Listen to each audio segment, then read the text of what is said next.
बंगाल की औरतें हर रात अपने बिस्तर में देसी घी लेकर क्यों सोती? आखिर वो रात जानकर आपके भी होश उड़ जाएंगे। मेरे घर के हालात बहुत ज़्यादा ख़राब थे, इसलिए मुझे किसी ने बंगाल में नौकरी करने के लिए कहा। मैं बंगाल में नौकरी करने के लिए चला गया।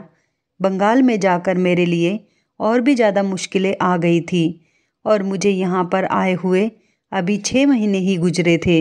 इसलिए मैंने कभी भी अपनी ज़िंदगी में कोई खुशियाँ भरने की कोशिश नहीं की थी। मैंने ना ही कभी किसी लड़की की तरफ नज़र उठाकर देखा और ना ही उससे पहले नौकरी करने की कोशिश की थी। लेकिन जब यहाँ पर आने के बाद मेरे कुछ दिन गुजरे तो जैसे मेरी ज़िंदगी में एक बहार सी आ गई थी। एक बंगाली लड़की ने मुझे पसंद कर लिया था। वो उम्र में मुझसे बहुत छोटी थी, जवान थी, खूबसूरत थी। उसने मुझसे कहा कि वो मुझसे शादी करना चाहती हैं। मैं जहाँ पर नौकरी करता था वो भी वहीं पर मेरे साथ नौकरी करती थी। मैं बंगाल की एक फैक्ट्री में प्रोडक्शन डिपार्टमेंट में काम किया करता था और वो भी वहीं पर मेरे साथ काम करती थी। उसने कहा कि वो मुझसे शादी करना चाहती हैं और मुझे पसंद करती हैं। ये बात सुनते ही मेरी तो खुशी का ठिकाना नहीं रहा था। मेरा दिल धड़कना भूल गया था। मैं सोच भी नहीं सकता कि बिजनौर के छोटे से गांव से निकलकर मामूली से काम में सेट होकर मैं एक बंगाली लड़की का पति बन जाऊंगा। ये तो आपको भी सुनने में अजीब लग रहा होगा कि मैं 35 साल का और वो 20 साल की जवान लड़की, उससे शादी करने पर मैं बहुत खुश हो रहा था। उस लड़की की उम्र 20 साल थी। मेरे लिए बहुत ज़्यादा खुशकिस्मती की बात थी।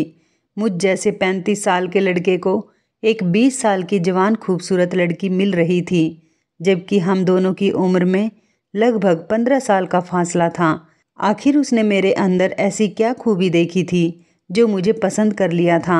मेरे लिए यह मेरी ज़िंदगी की सबसे बड़ी खुशखबरी थी, क्योंकि मुझे गांव में तो कोई रिश्ता नहीं दे रहा था, इसलिए कि लोगों का ये कहना था कि आशीष वहाँ जाकर बहुत बिजी हो गया है। आशीष के पास ना तो टाइम है और ना ही इतना पैसा कि हम उसको अपनी बेटी दे सकें। अब उसकी उम्र भी ज़्यादा हो चुकी है और फिर ऐसे में इतनी कम उम्र की लड़की मिल जाना बहुत बड़ी बात होती है।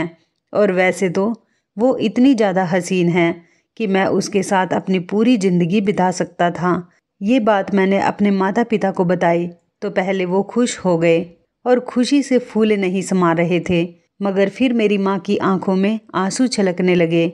मैंने कॉल पर अपनी माँ से पूछा कि क्या हुआ है माँ। माँ ने कहा कि आशीष बेटा, क्या तुम्हें लगता है कि वह बंगाली लड़की तुम्हें हमारे पास आने देगी? बिल्कुल भी ऐसा नहीं होगा। अब तो बस तुम बंगाल के ही होकर रह गए हो। खुशी तो बहुत है बेटा कि तुम्हें इतनी कम उम्र की लड़की मिल रही है और यकीनन वो गांव की लड़कियों से कहीं ज़्यादा खूबसूरत होगी। तुम्हारा ख्याल भी रखेगी, क्योंकि तुम उम्र में उससे बहुत बड़े हो और उसने तुम्हें अपनी मर्जी से पसंद किया है। लेकिन परेशानी यह है कि हमें तो तुम भूल ही जाओगे। सारी ज़िंदगी हमने तुम्हें पाल पोस कर बड़ा किया।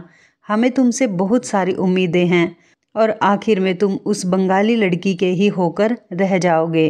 बस माता पिता की किस्मत में आखिर में सिर्फ मायूसी के सिवाय कुछ नहीं बचता। बस बेटे, मेरे दिल का बोझ हल्का हो गया। अब कॉल बंद करती हूँ। माँ के रोने की आवाज़ मेरे कानों में गूंज रही थी। ये बात तो माँ ने बिल्कुल ठीक कही थी। जब मैं बबीता से शादी कर रहा था तो मुझे बाकी लोगों को भूलना ही पड़ता।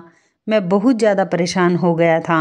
मेरे दिल में यह ख्याल आया कि इंसान को रोज़गार किस किस तरह से परेशान कर देता है कि उसे अपनों को ही छोड़ना पड़ता है। मुझे उन लड़कियों का दर्द बहुत महसूस हुआ जो अपने माता पिता को छोड़कर अपनी ससुराल की हो जाती हैं और फिर उन्हें वापस अपने ही घर आने के लिए किसी की परमिशन की ज़रूरत होती है। फ़िलहाल मैंने अपनी होने वाली बंगाली पत्नी बबीता से यह बात कही तो वो मेरे गले लग गई और मेरे गले लगकर कहने लगी, तुम ऐसी बातें क्यों कर रहे हो? क्या मुझे एहसास नहीं कि तुम एक इज्जतदार परिवार से ताल्लुक़ रखते हो और मैं कौन सा अलग हूँ? मेरे भी परिवार का यही उसूल है जो तुम्हारे परिवार का है। मुझे तो खुशी है कि तुम इतने जज्बाती हो रहे हो। इसका मतलब यही है कि तुम फ्यूचर में मुझसे बेपनाह मोहब्बत करोगे। मुझसे इतना प्यार करोगे कि मैं सारी ज़िंदगी खुश रहूँगी। जाहिर सी बात है, जो लड़का अपने माता पिता की इज्जत करता है वही असल में असली मर्द होता है, जो अपनी पत्नी को भी मोहब्बत दे सकता हो जो उसे चाहिए होती है। मेरी पत्नी की इतने नरम दिल को देखकर मैं बहुत खुश हुआ था।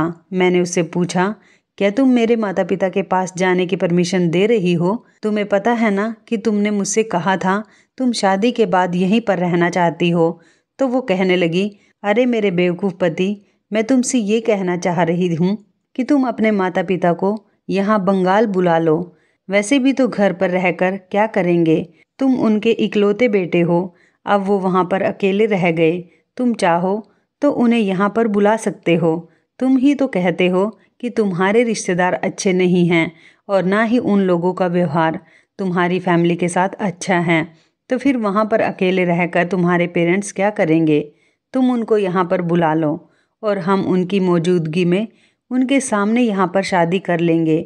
मेरी पत्नी बबीता के कहे हुए शब्द मुझे बहुत ही अच्छे लग रहे थे। मैंने अपने पेरेंट्स को ये गुड न्यूज़ सुना दी। मेरे पेरेंट्स के आने जाने का सारा खर्चा बबीता ने ही उठाया था। वैसे भी उसके पास पैसों की कोई कमी नहीं थी, क्योंकि वो मुझसे पहले ही फैक्ट्री में काम कर रही थी। 18 साल की थी तब से ही वो इस फैक्ट्री में काम कर रही थी और मुझे तो अभी फैक्ट्री में लगे हुए सिर्फ 6 महीने ही गुजरे थे, इसलिए मेरी सैलरी उससे कम थी।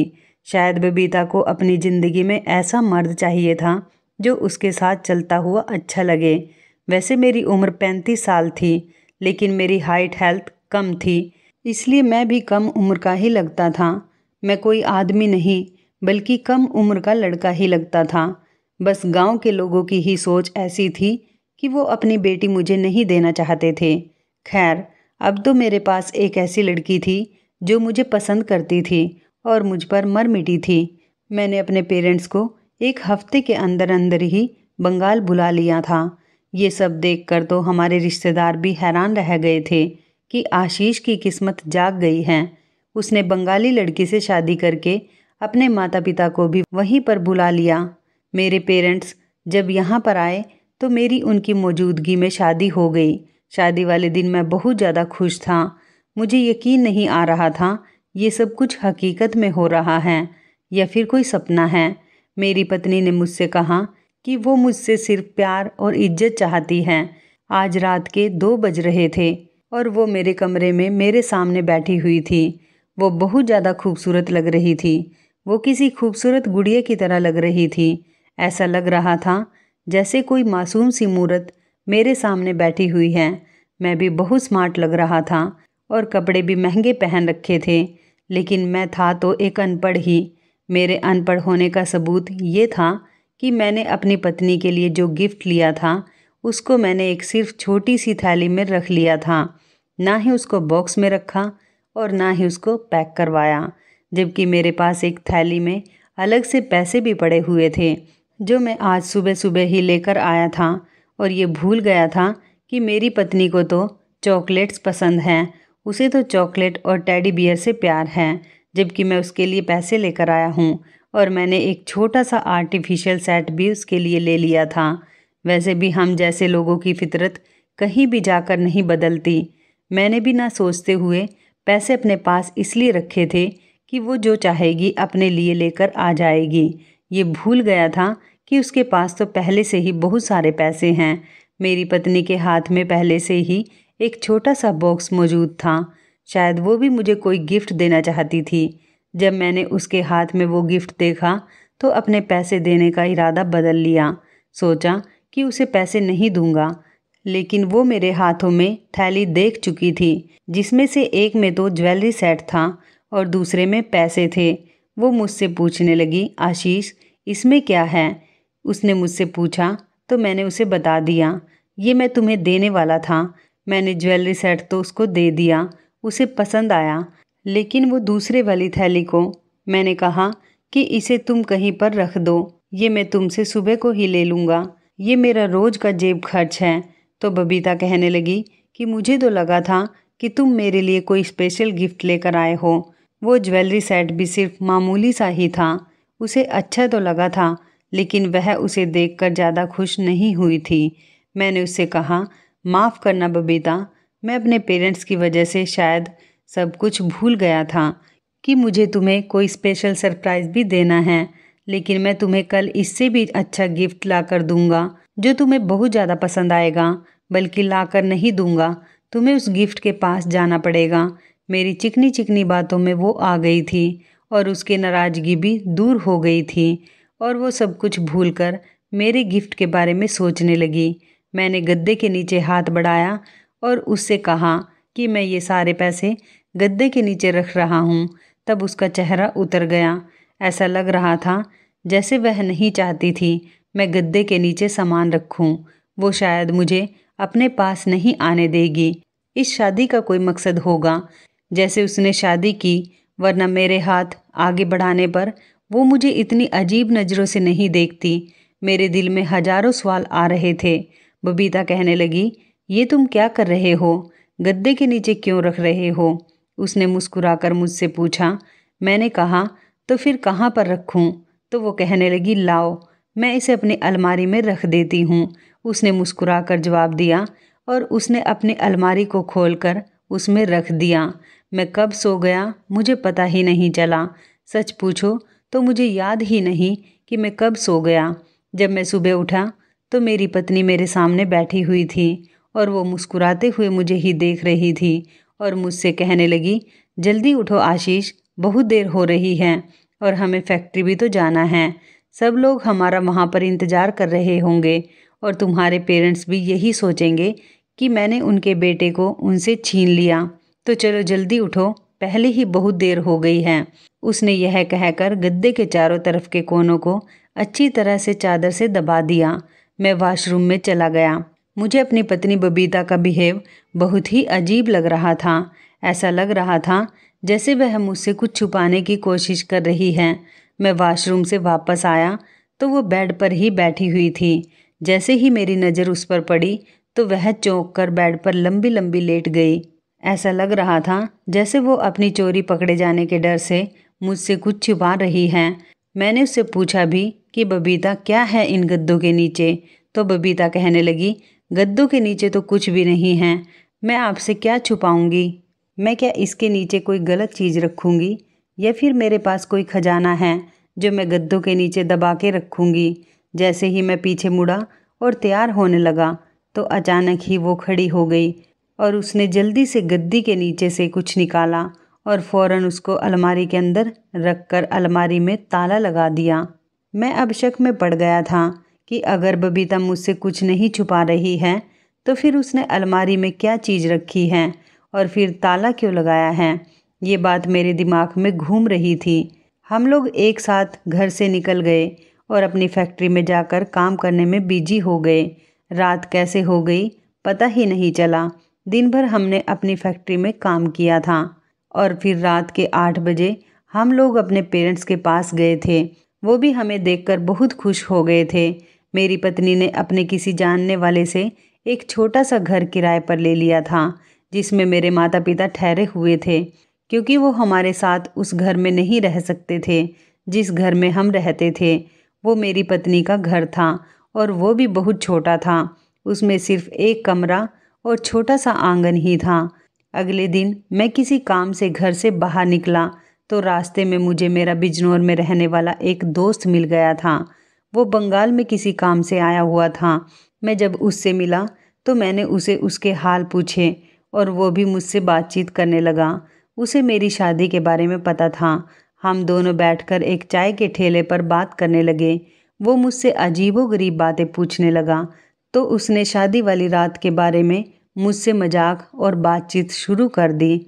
मैंने उससे सख्ती से मना कर दिया कि मैं ऐसी बातें हंसी मजाक के लिए नहीं करना चाहता।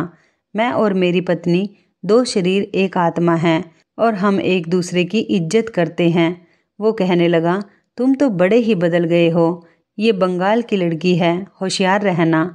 मैं उसकी बात सुनकर चौकन्ना हो गया। क्या मतलब है तुम्हारा? किस चीज़ से होशियार रहूं? उसने कहा, बस ऐसे ही बता रहा हूँ, किसी भी चीज़ से होशियार रहना। उसकी बात सुनकर मैंने गद्दे वाली वो बात अपने दोस्त को बता दी, क्योंकि मैं ये बात तो नहीं छुपा सकता था। इसमें ऐसी भी कोई शर्म वाली बात नहीं थी जो मुझे ये बात उसे बताने से रोक थी। मेरी बात सुनकर मेरा दोस्त अचानक ही उछल पड़ा और कहने लगा, तुम ठीक कह रहे हो, तुम्हारी पत्नी जरूर गद्दे के नीचे कुछ रखती होगी और फिर गद्दे को भी तुम्हें हटाने से मना करती होगी। मैंने अपने दोस्त से कहा कि हाँ, ऐसा ही करती है। तुम ठीक कह रहे हो, शायद ये मेरा वहम भी हो सकता है, लेकिन मुझे ऐसा ही लग रहा है। आगे का नहीं पता। तो मेरा दोस्त कहने लगा, चलो तुम इससे पहले अपनी पत्नी पर शक करो 2-3 दिन और तुम इस बात की सच्चाई का पता लगा लो कि वो रात को ऐसा ही करती है या फिर तुम्हें लगता है। मैंने उससे कहा, चलो ठीक है, मैं किसी दिन गद्दा ही उठाकर देखूंगा कि आखिर वो उसके नीचे क्या रखती हैं और वो रात को भी सोने से पहले बड़ी अजीब सी हरकतें करती हैं। मैंने अपने दोस्त को बताया। उसने कहा कि ठीक है, तुम 2-3 दिन उसको आजमा कर देखो, उसके बाद तुम किसी नतीजे पर पहुंच सकते हो। रात हुई तो मुझे किसी और चीज़ से ज़्यादा इंटरेस्ट बबीता के उस बिहेव में था कि वो गद्दे के नीचे क्या रखती है। फिर वही हुआ। रात हुई तो बबीता का बिहेव अजीब सा हो गया। बाकी सारी बातें तो वो मेरी मानती ही थी, किसी चीज़ पर उसे कोई ऐतराज़ नहीं था, लेकिन गद्दे के साथ वही राज रख रही थी। गद्दा तो वैसे चादर से दबा रही थी जैसे उसके नीचे कोई खजाना हो, और वो अपनी साइड की तरफ वाले गद्दे के साथ ही ऐसा करती थी। मुझसे कहने लगी, आशीष इधर होकर लेटो, ये क्या कर रहे हो। उसने मुझे अपनी जगह से पीछे हटा दिया और कहने लगी, मैं देख रही हूँ कि तुम मेरी जगह पर लेटने की कोशिश कर रहे हो, बहाने से गद्दे के नीचे देखना चाहते हो। प्लीज़ तुम ऐसा मत करो, मैं तुम्हारी पत्नी हूँ और मुझे तुमसे ज़्यादा घर की साफ़ सफाई का ध्यान रहता है। इस साइड का बिस्तर बिल्कुल ठीक है। वो फिर मेरे तकिए पर मेरे पास आकर लेट गई और मेरी बाजू पर अपना सर रख लिया। मैं मजबूर था। शुरू शुरू में इंसान इतना कंफर्टेबल तो नहीं होता कि एक दूसरे से हर बात कर सके।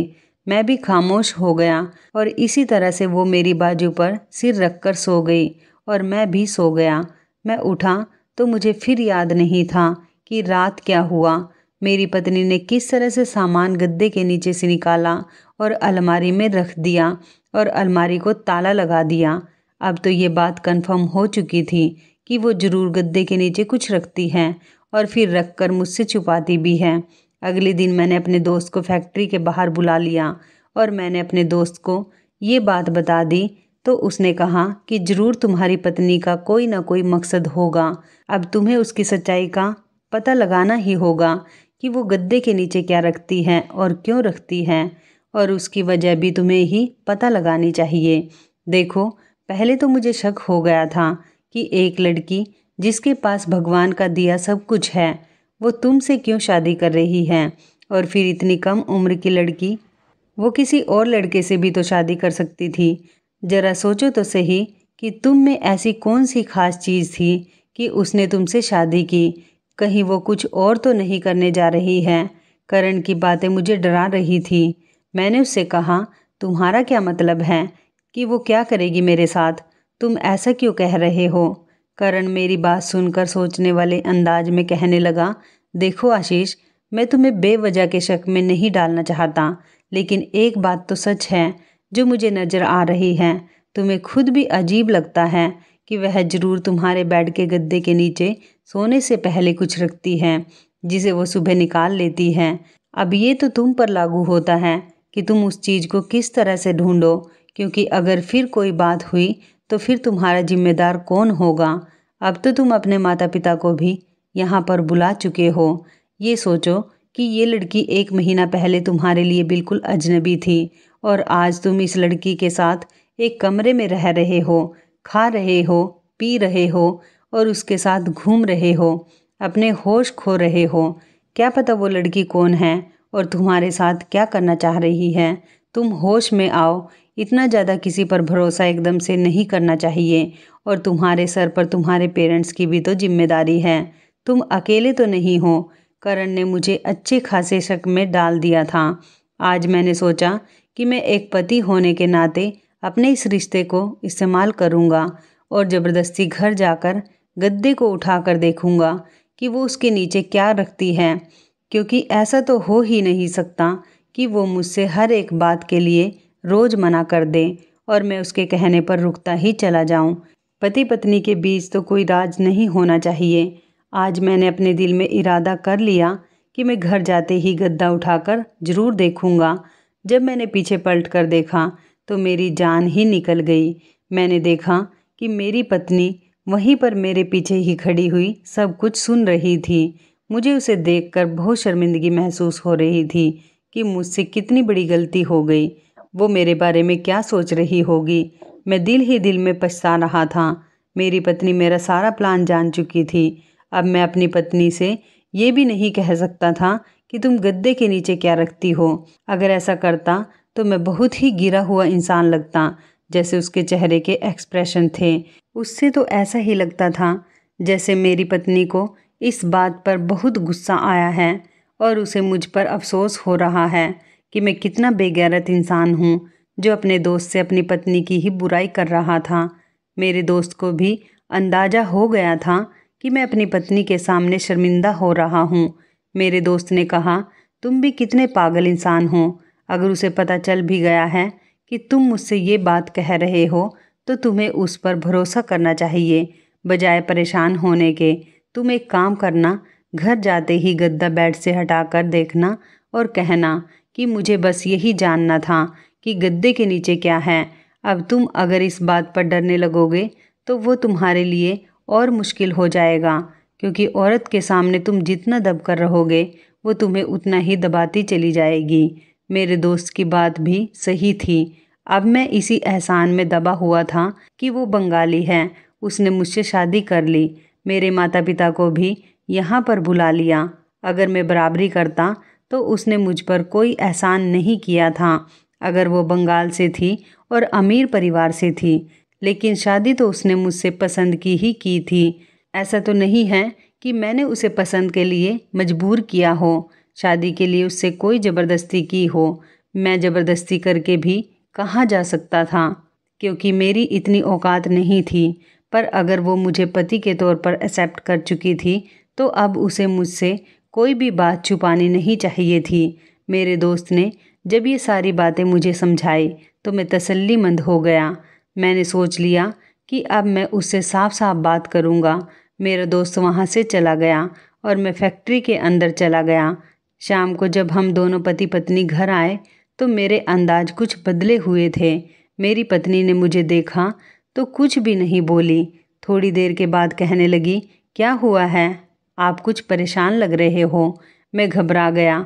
मैंने कहा, मैं परेशान तो नहीं हूँ, लेकिन हैरान ज़रूर हूँ और यही पूछना चाहता था कि तुम गद्दे के नीचे क्या रखती हो।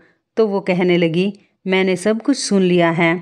आपने अपने दोस्त से जो भी कहा, अपनी पत्नी की बात सुनकर मैं शर्मिंदा होने के बजाय अपनी बात पर ही डट गया। मैंने कहा, हाँ तुमने सही सुना है, आखिर इसमें बुरा ही क्या है। तुम मुझे खुद बता दो कि तुम गद्दे के नीचे क्या रखती हो। इस कमरे में जो कुछ भी है, क्या उस पर मेरा हक नहीं है। मेरी पत्नी हंसकर कहने लगी, अरे तुम्हें किसने कहा कि तुम गद्दे के नीचे ना देखो।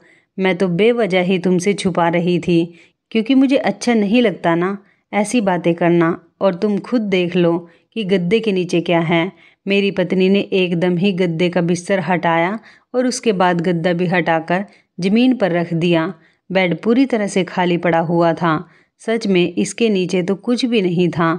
मैंने अपनी पत्नी से कहा, हाँ मगर तुम रात को ज़रूर कुछ रखती हो, झूठ मत बोलो। वो कहने लगी, आशीष देखो, मुझे झूठ बोलने की आदत भी नहीं है। मैं अगर गद्दे के नीचे कुछ रखूँगी तो तुम्हें क्यों नहीं बताऊँगी। चलो, अगर तुम्हें मुझ पर यकीन नहीं आता तो अगली बार जब मैं रखूँगी तो तुम खुद ही देख लेना और उसी टाइम मुझसे पूछ भी लेना कि मैं क्या रखती हूँ और क्यों रखती हूँ। मैंने कहा, चलो अच्छा है, ये भी अच्छा है। उम्मीद है कि अब तुम मुझसे कुछ छुपाओगी नहीं। पर उस दिन और उस दिन के कुछ दिन बाद तक हमारी शादी का 1 महीना गुजर गया था।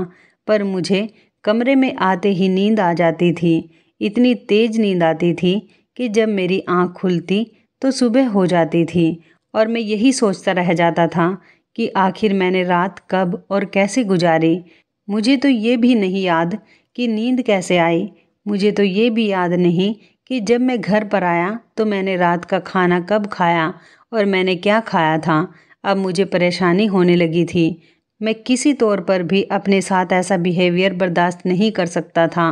मुझे पता लगाना ही था, या फिर कमरे में आते ही मुझ पर नींद क्यों सवार हो जाती है। मैंने सोचा कि शायद मेरी पत्नी मुझे चाय में कुछ मिलाकर दे रही होगी और मेरे साथ कुछ ऐसा कर रही है जिससे मुझे नींद आ जाती है और मैं गहरी नींद में सो जाता हूँ। मैंने बहुत कोशिश की कि मैं पता लगा सकूं आखिर मेरे साथ क्या होता है, पर मैं इस कोशिश में नाकाम रहा। मैं सारा दिन सावधान रहता कि अपनी पत्नी के हाथ से कुछ भी ना खाऊं, न पीऊं। बल्कि एक दिन तो ऐसा हुआ कि मैं बाजार से ही खाना लेकर आ गया था और हम दोनों ने वही खाना खाया। उस दिन भी जब मैं घर के अंदर दाखिल हुआ तो मुझे आते ही नींद आ गई थी। लेकिन इस सब से अच्छी बात ये हुई थी कि उस दिन मेरी सुबह 6 बजे ही आँख खुल गई थी। सुबह का जब मैं उठता था तो मुझे बहुत अच्छा महसूस होता था। फिर रात के किसी भी बात के बारे में सोच ही नहीं पाता था। मैं ज़्यादा से ज़्यादा अपने काम पर ध्यान दिया करता था और मेरी पत्नी भी ऐसी ही थी। वो मेरे साथ फैक्ट्री जाती थी और अपने काम में दिन भर बिजी हो जाती थी और रात को घर में आते ही वो हम दोनों के लिए खाना बनाती थी। मैं भी कभी कभी उसके साथ उसके काम में हाथ बटा दिया करता था। आखिर में मैं अपनी पत्नी से पूछने पर मजबूर हो गया।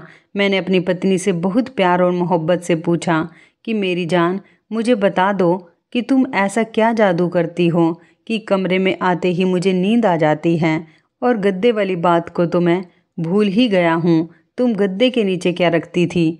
मेरी बात सुनकर वो हंसने लगी और कहने लगी, देखो, अगर तुम्हें लगता है कि मैंने तुम पर कोई जादू टोना किया है तो ये गलत है। जादू से तो मैं दूर भागती हूँ, बल्कि मैं तो ऐसे लोगों से नफरत करती हूँ जो जादू जैसी चीज़ों पर विश्वास रखते हैं।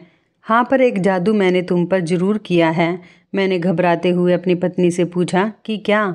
क्योंकि मुझे तो कुछ दिनों से ऐसा ही लग रहा था कि मैं किसी जादू टोने के असर में आ गया हूँ। देखो, तुम दूसरे शहर के लोगों को गलत आदतें होती हैं, रोज रात को देर से घर वापस आते हैं, जबकि हमारे शहर में ऐसा नहीं होता। यहाँ के सारे मर्द जल्द ही घर में आ जाते हैं और अपने परिवार के साथ ही सो जाते हैं। यहाँ के मर्द रातों को देर तक दोस्तों के साथ भी नहीं बैठते, बल्कि रात देर तक घर से बाहर भी नहीं निकलते, और औरतें भी घर से बाहर नहीं निकलती, जबकि बच्चों पर भी पाबंदी लगाई जाती है। सब लोग रात को 8 बजे तक ही सो जाते हैं और सुबह को 6 बजे तक उठ जाते हैं। दरअसल मैंने सुना है दूसरे शहरों के लड़के और आदमी रात के 1 या 2 बजे ही घर में घुसते हैं, लेकिन यहाँ पर ऐसा कुछ भी नहीं है। हमारे यहाँ का तरीका बहुत अलग है। आप भी यहाँ पर अपने तरीके से ही चल रहे थे। जब हम दोनों फैक्ट्री से आते थे तो आप खाना खाने के बाद यहाँ से चले जाते थे और मैं घर में अकेली हो जाती थी और आपका इंतज़ार करती रहती थी। मुझे आपका ये तरीका बिल्कुल भी पसंद नहीं आया था। मेरी बात पर नाराज मत होना, लेकिन बात यही है कि आपका तरीका बहुत गलत था। आपको रात को घर में होना चाहिए और अपनी पत्नी का ख्याल रखना चाहिए। वैसे तो आप मेरे साथ घर के कामों में भी हाथ बटाते हैं, लेकिन आपको बाहर जाने की ज़्यादा फिक्र लगी रहती थी।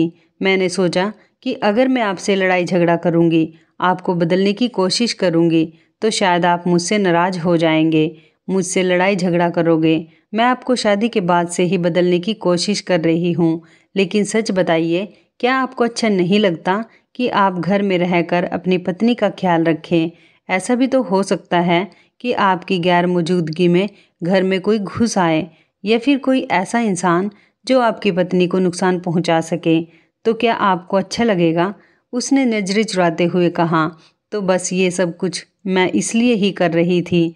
मेरी तो सिर्फ ये कोशिश थी कि आप रात को जल्दी घर में आ जाओ और जल्दी ही सो जाया करो। इस शहर में क्राइम बहुत ज़्यादा हैं। मैं नहीं चाहती थी कि मेरा पति भी किसी गलत काम में पड़ जाए या फिर लोग उसे मुश्किल में डाल दें। हम लोग मामूली से लोग हैं। अगर हमें अपनी ज़िंदगी आसानी से जीनी है तो हमें अपने तौर तरीके बदलने पड़ेंगे, और मैं यही कर रही थी। आपके साथ आपके तौर तरीकों को बदल रही थी। आपके गांव में ऐसा होता होगा कि आप रात को देर से घर वापस आते होंगे, लेकिन यहाँ पर ऐसा कुछ नहीं है। यहाँ रात हो जाने के बाद कोई बच्चा भी घर से बाहर नहीं निकलता। तभी तो यहाँ पर हर कोई इंसान सुबह जल्दी उठकर अपने काम में लग जाता है और शाम को जल्दी फ्री होकर अपनी फैमिली के साथ टाइम स्पेंड करता है और फिर सो जाता है। और रही बात आपकी नींद की, तो मैं एक अलग तरह की कोयल लगाती हूँ जिससे मच्छर तो भागते ही हैं, साथ ही साथ उसकी खुशबू से हम दोनों को नींद भी आ जाती है। और रही बात गद्दे या बेड पर बिस्तर के नीचे मैं क्या रखती हूँ, मैं वहाँ पर एक डिब्बी में देसी घी रखती हूँ और रोज़ रात को उस घी से अपने पैरों की मालिश करती हूँ, क्योंकि सारा दिन फैक्ट्री में काम करके मेरे पैर दुखने लगते हैं। तो देसी घी से मालिश करके जहाँ पैरों का दर्द मिटता है, वहीं पर आँखों की रोशनी भी तेज होती है। अब भी अगर आपको ये लगता है कि आपके सोने के बाद मैं कहीं जाती हूँ या किसी से मिलती हूँ, कोई और काम करती हूँ, तो ऐसा बिल्कुल भी नहीं है। मैं तो रात को उसी टाइम सो जाती हूँ। कमरे में होने वाली कोयल की वजह से आपको भी घर में आते ही नींद आने लगती है और यही इस कमरे की खास बात है। मैंने ये सब कुछ जानबूझकर किया ताकि हम दोनों की ज़िंदगी में आसानी हो। और देखो, छोटी मोटी बात पर शक मत किया करो। अगर तुम मुझसे पूछ लेते तो मैं तुम्हें साफ साफ बता देती, लेकिन तुमने सबसे पहले ये बात अपने दोस्त को बताई, उसके बाद मुझसे सवाल किया। अपनी पत्नी की बात सुनकर मैं शर्मिंदा हो गया था। सच में हम कभी कभी ऐसा ही करते हैं, छोटी से छोटी बात को दिल पर सवार कर लेते हैं और फिर इसी के बारे में सोचते सोचते एक छोटी सी बात का इशू बन जाता है और वो इशू हमारे रिश्ते की सारी खूबसूरती को छिपा लेता है। मैं आप सब लोगों से यही कहना चाहूँगी कि अगर आपको किसी पर भी थोड़ा सा भी शक हो तो आप उसके सामने बैठकर बात को क्लियर कर लें। कभी कभी अपनी पत्नी पर या अपने पति पर शक ना किया करें, वरना आपकी हंसती मुस्कुराती ज़िंदगी तबाह बर्बाद हो जाएगी। शक ऐसी चीज़ है जो लोगों के घर क्या सारी ज़िंदगी को ही उजाड़ देता है। भगवान का शुक्र है कि मेरी पत्नी समझदार थी और उसने मुझे समझाने के लिए एक नया तरीका अपनाया। तो इस कहानी के बारे में आपकी क्या राय है, कमेंट करके ज़रूर बताइएगा। दोस्तों, आपको हमारी ये मज़ेदार कहानी कैसी लगी, आप हमें कमेंट बॉक्स में ज़रूर बताएं। यदि आपके पास भी ऐसी कोई प्यारी सी कहानी है या फिर ऐसी कोई कहानी जिससे कुछ शिक्षा मिले, तो आप हमारे साथ उसको ज़रूर शेयर करें। दोस्तों, यदि आपको हमारी ये वीडियो अच्छी लगे तो आप हमारी इस वीडियो को लाइक शेयर ज़रूर करें और ऐसी ही दिल को छू लेने वाली प्रेरणादायक कहानियाँ सुनने के लिए हमारे चैनल को भी सब्सक्राइब करें। यदि आप हमें फेसबुक पर देख रहे हैं तो आप हमारे फेसबुक पेज को लाइक और फॉलो ज़रूर करें। तो दोस्तों, फिर मिलते हैं ऐसी ही ज़बरदस्त कहानी या टिप्स के साथ नई वीडियो में। तब तक के लिए धन्यवाद। आप सभी अपना ख्याल रखना। आपका दिन शुभ व मंगलमय हो।